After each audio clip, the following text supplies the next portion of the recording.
Am besten sofort nachmachen. Der Stedi Herdöpfelsalat.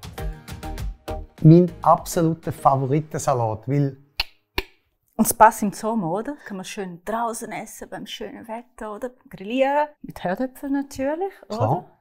Olivenöl, Senf und Essig. Nehmen wir Hadisli, ein bisschen Dill, Stedi-Bouillon, Zwiebel, Schnittlauch und natürlich ein bisschen Herdöpfelgewürz. Mega gespannt drauf. Ja. Ich freue mich. Danke. Super, bis nachher. Tschüss. Ciao, ciao.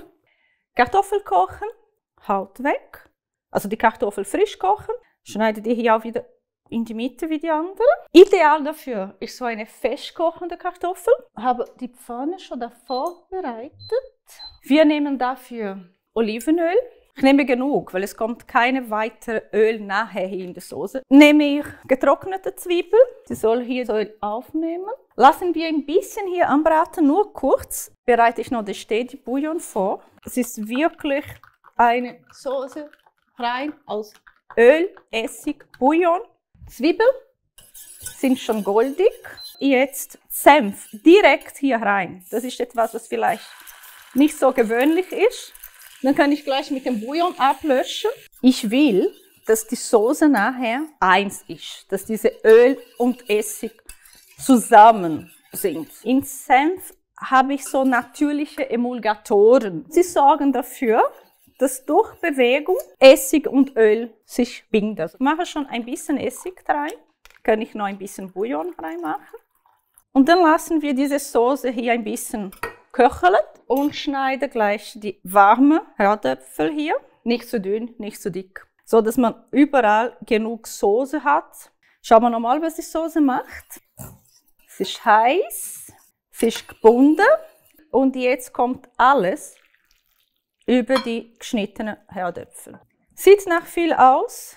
Wenn wir aber diese Herdöpfel genug Zeit geben zum Arbeiten, zum Aufsaugen, dann hat man einfach eine sämige Soße.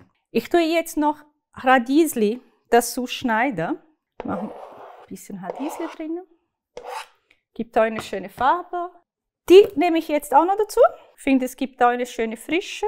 Und weil ich jetzt lang noch ziehen lasse, nehme ich auch diese dickeren Blätter drauf.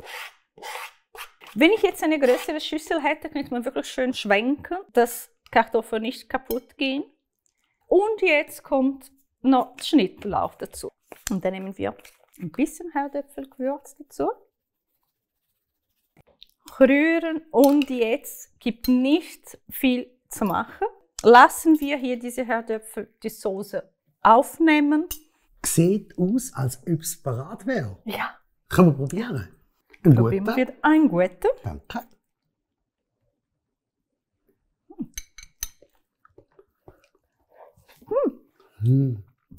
Mega leicht. Sehr fein. Und nicht so mastig. Sonst sind sie so. Danke vielen Dank. Danke auch. Schönen Tag. Bis nächstes Mal. Ciao zusammen. Ciao.